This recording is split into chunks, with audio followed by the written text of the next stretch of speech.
Fala, galera! Sejam todos muito bem-vindos ao nosso canal Sinépsia. Eu me chamo Felipe. Eu sou a Bia.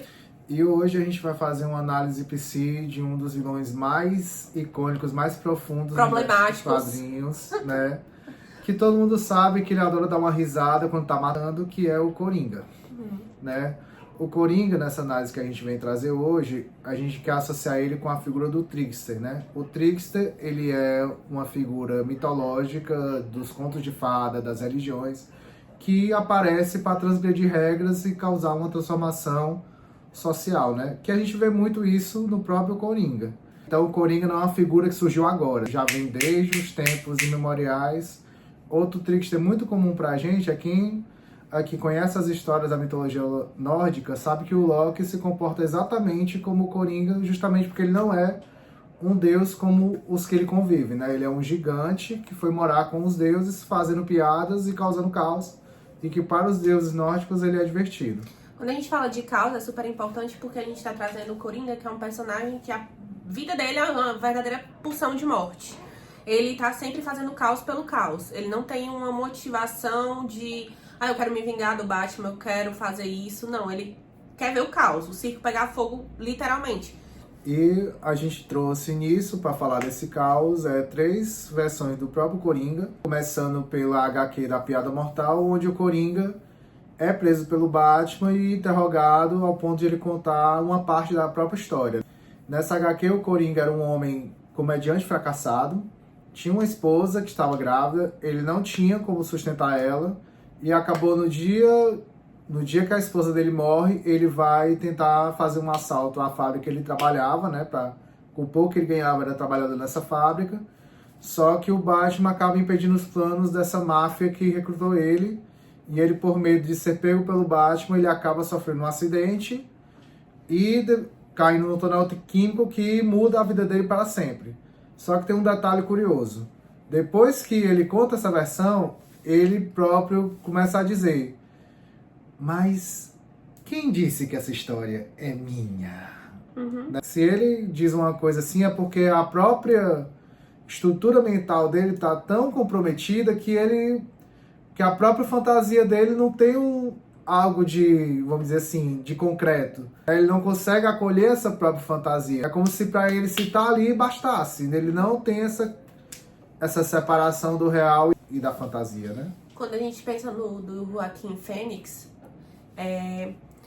a gente lembra que tem todo um contexto social que é como se fosse moldando o personagem. Também tem fragmentos onde a gente pode pegar, por exemplo, quando ele para de ter o acompanhamento dele, que antes ele tinha, para de tomar as medicações. A mãe dele já tem um histórico clínico onde, se eu não me engano, ela tem um transtorno mental, que eu diria que é esquizofrenia, mas eu não lembro ao certo. Mas que ela vai a vida inteira contando pra ele uma história que não é verdade, de que ele é filho do Thomas Wayne. Praticamente o homem mais rico de Gotham City. Vai criando toda uma realidade que quando a mãe dele não tá mais lá, né, quando ela perde a vida, ele vai ter que lidar com um real que pra ele é devastador. Sim. E ele vai ter um trauma de ver que tudo aquilo que ele acreditava antes não era verdade. Tem até uma cena que ele vai bater na mansão Wayne pra tirar a história da mãe na realidade, né? Ele vai no hospital também, pega os prontuários. E é totalmente rejeitado por esse pai que a mãe contava, né? Que ele dizia que só tinha um filho chamado Bruce. Sim. Com a esposa. E aí tudo isso vai ultrapassar, assim, a linguagem na visão psicanalítica, né? Onde ele não vai conseguir simbolizar nada disso. Por isso ele vai entrar num surto psicótico.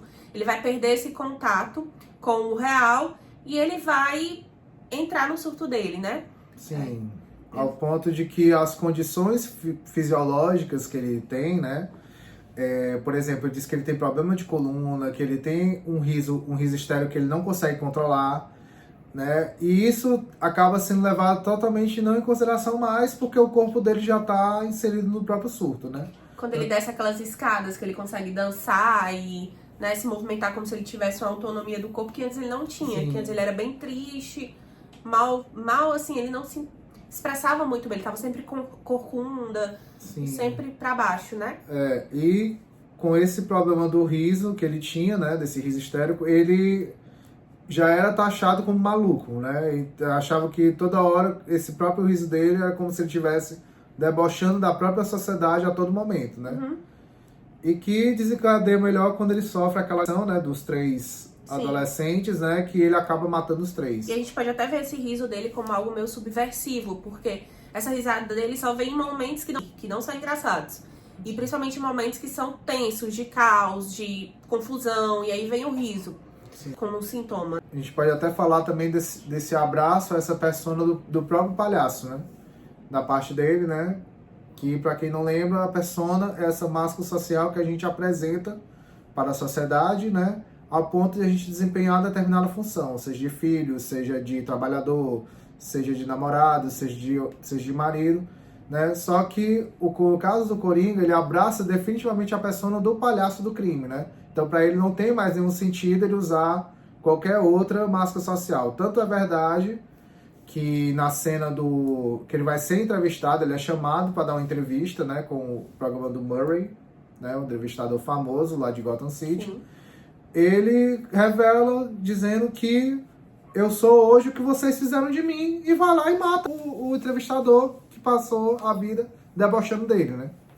E nisso me lembrou daquela frase do filme onde ele fala que a pior parte de ter um transtorno mental é que as pessoas esperam que você aja como se não tivesse. Sim, exatamente. É muito triste no filme porque realmente você vai sofrendo junto com o personagem nessa versão, né? Diferente das outras que já tem um personagem mais caricato até. Mais caricato, até mais, por exemplo, se a gente pegar agora o Coringa do Heath Ledger, né? Ele já é um personagem que nega esse simbólico todo que tá ao redor dele. Inclusive, né? ele muda as versões da vida dele o tempo Sim, inteiro, né? exatamente. Quando ele vai contar para as pessoas como é que ele teve a cicatriz dele.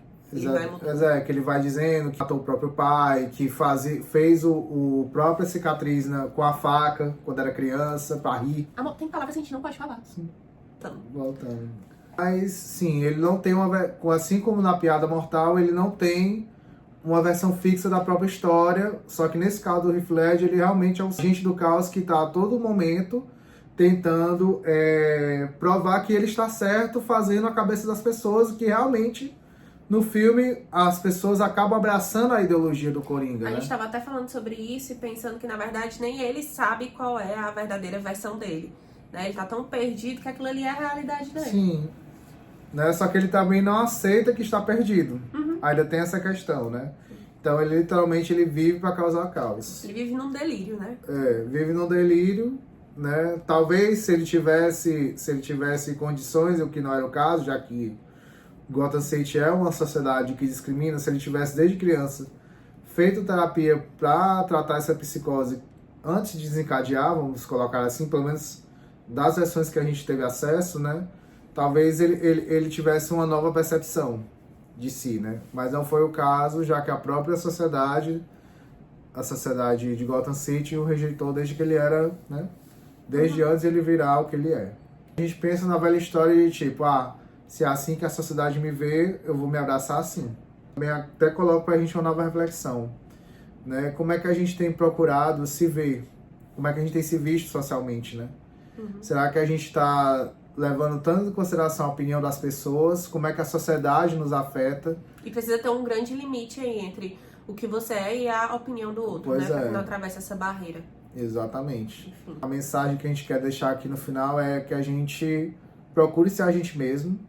Gente querendo falar mal, gente querendo criticar, mas uma vez que a gente tem o nosso amor próprio, tem a nossa jornada de autoconhecimento, que a gente procura ser cada dia mais autêntico, a gente vai fazendo a diferença e a gente vai percebendo que não importa o que o outro vai falar. E esse é o vídeo de hoje. Espero que vocês tenham gostado. Se inscreve no nosso canal, ativem o sino, deixa o like se você gostou. Escreve aqui nos comentários qual outro personagem ou que outro tipo de temática você quer ver com a gente aqui. E até a próxima.